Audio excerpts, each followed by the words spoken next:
ನಮಗೆ ಇವರು centrally sponsored scheme, ಕೇಂದ್ರ ಪುರಸ್ಕೃತ ಯೋಜನೆಗಳಲ್ಲಿ ಪ್ರತಿ ವರ್ಷ ಕಡಿಮೆ ಆಗ್ತಾ ಇದೆ. ಕಳೆದ ವರ್ಷ 24-25ರಲ್ಲಿ 46,000 ಕೋಟಿ ರೂಪಾಯಿಗಳು ನಾವು ಮತ್ತು ಕೇಂದ್ರ ಸರ್ಕಾರ ಖರ್ಚು ಮಾಡಬೇಕಾಗಿತ್ತು. ಆದರೆ ಕೇಂದ್ರದಿಂದ ಬಂದದ್ದು 22,000 ಕೋಟಿ ರೂಪಾಯಿಗೆ 18,000 ಕೋಟಿ ರೂಪಾಯಿಗಳು ಮಾತ್ರ ಬಂತು. 18,000 ಕೋಟಿ ರೂಪಾಯಿಗಳು ಮಾತ್ರ ಬಂತು. ಇನ್ನ 4,000 ಚಿಲ್ಲರೆ ಕೋಟಿ ನಮಗೆ ಬರಲಿಲ್ಲ. ನಾವು 46,000 ಕೋಟಿನಲ್ಲಿ 24,000 ಕೋಟಿ ರೂಪಾಯಿಗಳನ್ನು ನಾವು ಕೊಡ್ತೇವೆ. ನಮ್ಮ ಪಾಲನ್ನು ನಾವು ಕೊಟ್ಟಿದ್ದೀವಿ.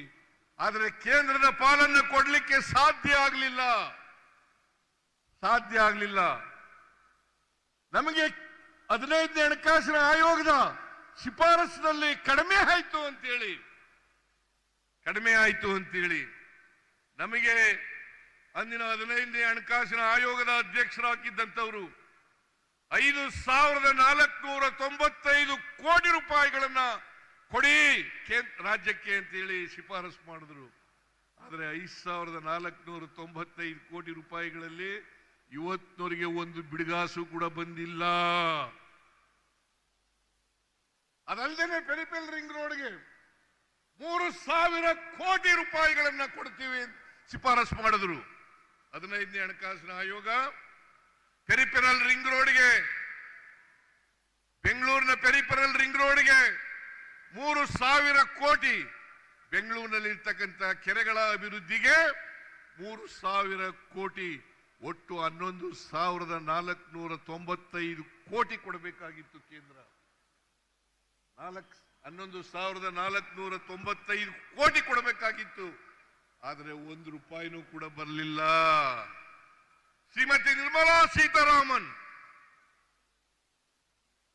ಕೇಂದ್ರದ ಹಣಕಾಸಿನ ಮಂತ್ರಿ, ನಮ್ಮ ರಾಜ್ಯದಿಂದ ರಾಜ್ಯಸಭೆಗೆ ಹೋಗಿರ್ತಕ್ಕಂಥವರು.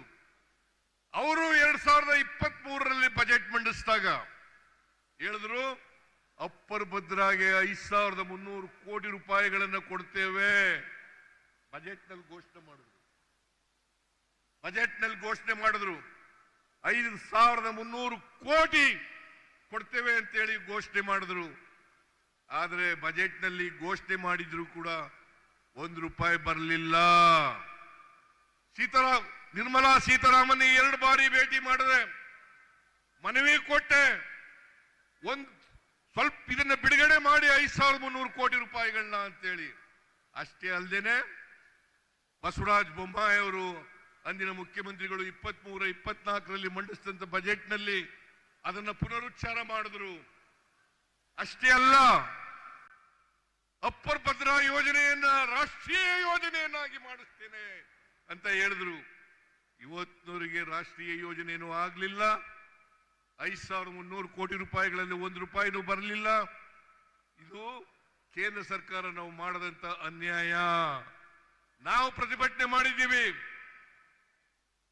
ಸರ್ಕಾರ ಪ್ರತಿಭಟನೆ ಮಾಡಿದೆ. ಡೆಲ್ಲಿಗೆ ಹೋಗಿ ಎಲ್ಲ MLAಗಳು, MP ಗಳು, ಎಲ್ಲ ಮಂತ್ರಿಗಳು ಎಲ್ಲ ಹೋಗಿ ಪ್ರತಿಭಟನೆ ಮಾಡೋದು. ನಾವು ಮಾಡಿದ್ರು ಸಾಲದು. ಈ ರಾಜ್ಯದ ಜನ ಈ ಅನ್ಯಾಯವನ್ನ ಪ್ರತಿಭಟಿಸಬೇಕು. ಕೇಂದ್ರ ಸರ್ಕಾರಕ್ಕೆ ಒತ್ತಾಯವನ್ನ ಹಾಕಬೇಕು. ಇವತ್ತಿನವರಿಗೆ ಬಿಜೆಪಿಯವರಾಗ್ಲಿ JDSನವರಾಗ್ಲಿ ಒಂದು ಶಬ್ದ ಬಾಯಿನಿಂದ ಹೇಳಿಲ್ಲ.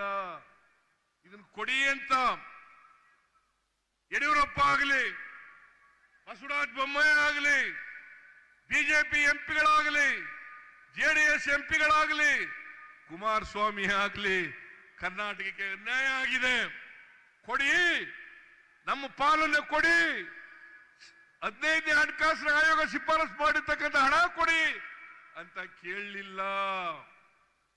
ಇದನ್ನ ತಾವೆಲ್ಲ ಕೂಡ ಅರ್ಥ ಮಾಡ್ಕೋಬೇಕಾಗ್ತದೆ. ಬಿಜೆಪಿಗೆ ತಕ್ಕ ಪಾಠವನ್ನ ಕಲಿಸ್ತಕ್ಕಂಥ ದಿನಗಳು ನಿಮಗೆ ಮುಂದೆ ಬಂದೇ ಬರ್ತವೆ. ಅದನ್ನ ಮಾಡಬೇಕು ಅಂತಕ್ಕಂಥದ್ದು ನನ್ನ ಕಳಕಳಿಯ ಮನವಿ ಅಂತಕ್ಕಂಥ ಮಾತುಗಳನ್ನು ಹೇಳಲಿಕ್ಕೆ ಬಯಸ್ತಾ ಇದ್ದೇನೆ. 2013ರಲ್ಲಿ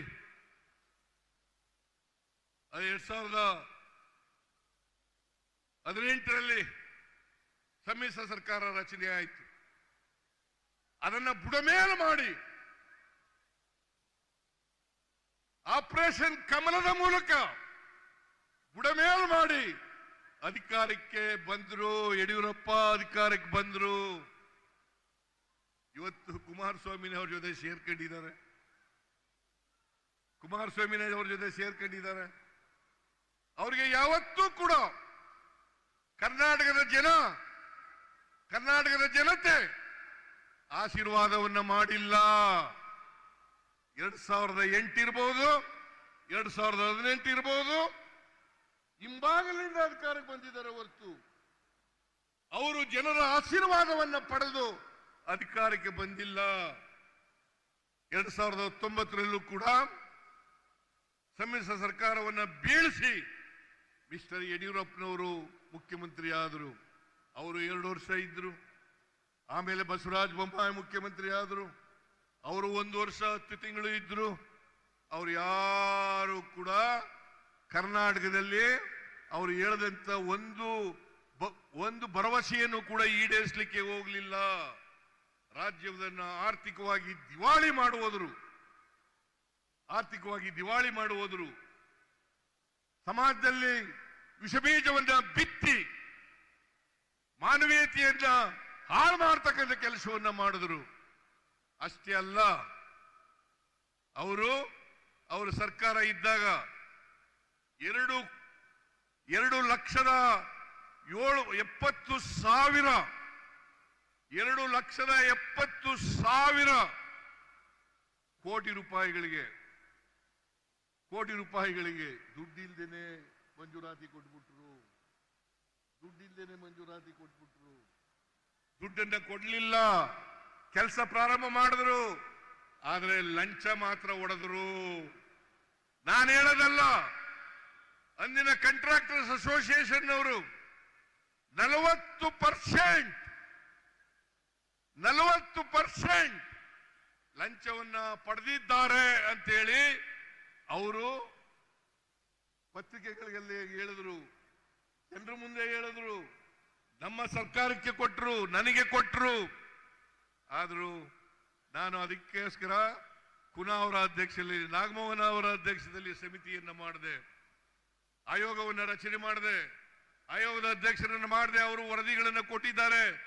ಅವರು ತಪ್ಪಿತಸ್ಥರು ಅಂತೇಳಿ ಸಾಬೀತಾಗಿದೆ. ಅದ್ರ ಜೊತೆಗೆ 1,66,000 ಕೋಟಿ ರೂಪಾಯಿಗಳಿಗೆ ಮುಖ್ಯಮಂತ್ರಿಗಳ ಡಿಸ್ಕ್ರಿಷನರಿ ಪವರ್ನಲ್ಲಿ 1,66,000 ಕೋಟಿ ರೂಪಾಯಿಗಳಿಗೆ ಮಂಜೂರಾತಿ ಕೊಟ್ಬಿಟ್ರು. ಅವರ ಪಾರ್ಟಿ MLAಗಳಿಗೆ, ಬೇರೆ MLAಗಳಿಗೆಲ್ಲ ಮಂಜೂರಾತಿಯನ್ನು ಕೊಟ್ಟರು. ಹಾಗಾಗಿ ಇವತ್ತು ಹಣಕಾಸಿನ ತೊಂದರೆ ಏನಾದ್ರು ಆಗಿದ್ರೆ ನಮ್ಮ ರಾಜ್ಯಕ್ಕೆ ಅದು ಯಡಿಯೂರಪ್ಪನವರ, ಬಸವರಾಜ ಬೊಮ್ಮಾಯಿನವರ ಬಳುವಳಿ ಅಂತಕ್ಕಂಥ ಮಾತುಗಳನ್ನು ಹೇಳಲಿಕ್ಕೆ ಬಯಸ್ತಾ ಇದ್ದೇನೆ.